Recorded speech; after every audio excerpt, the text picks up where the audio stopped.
अब मैं electric current के टॉपिक से एक बोर्ड में पूछा गया कॉन्सेप्चुअल क्वेश्चन बता रहा हूं। तो ए भी एक करंट कैरिंग सेगमेंट है जिसमें करंट ए से बी की तरफ फ्लो हो रहा है, और हमें पता है कि किसी वायर में जो करंट है वो उस वायर के फ्री इलेक्ट्रॉन के मोशन की वजह से प्रोड्यूस होता है, जिसके मोशन की डायरेक्शन करंट के डायरेक्शन के अपोजिट होती है। मतलब इस वायर में इलेक्ट्रॉन के मोशन की डायरेक्शन बी से ए की तरफ है। अब क्वेश्चन ये है कि अगर मैं कहता हूं वायर में करंट की डायरेक्शन ए से बी की तरफ है, तो क्या इसका मतलब ये हुआ कि वायर के अंदर जितने भी फ्री इलेक्ट्रॉन्स थे वो सारे के सारे बी से ए की तरफ मूव हो रहे थे? क्या ये सही है या इसमें कुछ झोल है? अब इसका एक्सप्लेनेशन देखो। मैंने एक कंडक्टिंग थिक वायर ली है, तो करंट की डेफिनेशन है कि किसी भी कंडक्टिंग वायर के क्रॉस सेक्शनल एरिया से यूनिट टाइम में जितना नेट चार्ज पास होगा वो करंट कहलाएगा। अब अगर सपोज किसी कंडक्टर के अक्रॉस हमने पोटेंशियल डिफरेंस नहीं अप्लाई किया है, तो इसके अंदर जितने भी फ्री इलेक्ट्रॉन्स हैं उनमें टेम्परेचर की वजह से थर्मल मोशन होता है, और थर्मल मोशन की वजह से वो रैंडमली इधर से उधर मूव करते हैं। तो उस केस में किसी भी क्रॉस सेक्शनल एरिया से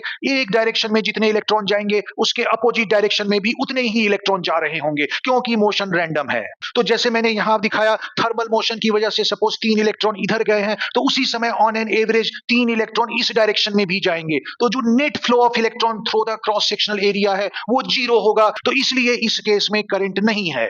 अब किसी कंडक्टर के क्रॉस पोटेंशियल डिफरेंस अप्लाई कर दिया जाए, जैसे मैंने इस कंडक्टर के इस एंड पे पॉजिटिव पोटेंशियल और इस एंड पे नेगेटिव पोटेंशियल लगा दिया है, तो कंडक्टर के अंदर एक इलेक्ट्रिक फील्ड डेवलप हो जाएगा, और इलेक्ट्रिक फील्ड की वजह से इलेक्ट्रॉन पे एक electric force opposite to electric field लगने लगेगा। मतलब इधर जाने वाले इलेक्ट्रॉन पे सेम डायरेक्शन में फोर्स लग रहे हैं, तो वो एक्सेलरेट होंगे और उनकी स्पीड बढ़ जाएगी, जबकि इधर जो इलेक्ट्रॉन जा रहे हैं उन पे अपोजिट डायरेक्शन में फोर्स लग रहा है, इसलिए वो डिसलेरेट होंगे और उनकी स्पीड कम हो जाएगी। इसका मतलब इधर जाने वाले इलेक्ट्रॉन की स्पीड बढ़ रही है, इधर जाने वाले इलेक्ट्रॉन की स्पीड कम हो रही है, इसलिए इलेक्ट्रॉन का एक नेट फ्लो इस डायरेक्शन में आ जाएगा। इसका मतलब वह इस डायरेक्शन में इस क्रॉस सेक्शनल एरिया से एक नेट चार्ज फ्लो होने लगेगा, और हम कहेंगे कि वायर में करंट है। लेकिन क्लियरली देखो इस केस में भी क्या हो रहा है कि इलेक्ट्रॉन अभी भी दोनों डायरेक्शन में मूव कर रहे हैं, इस डायरेक्शन में भी और इस डायरेक्शन में भी, बस इस डायरेक्शन में ज्यादा इलेक्ट्रॉन मूव कर रहे हैं। तो सारे फ्री इलेक्ट्रॉन्स एक ही डायरेक्शन में नहीं मूव कर रहे होंगे, करंट की डायरेक्शन के अपोजिट ज्यादा इलेक्ट्रॉन मूव कर रहे होंगे, जबकि करंट की डायरेक्शन में कम इलेक्ट्रॉन मूव कर रहे होंगे। इलेक्ट्रॉन का मोशन दोनों डायरेक्शन में होगा,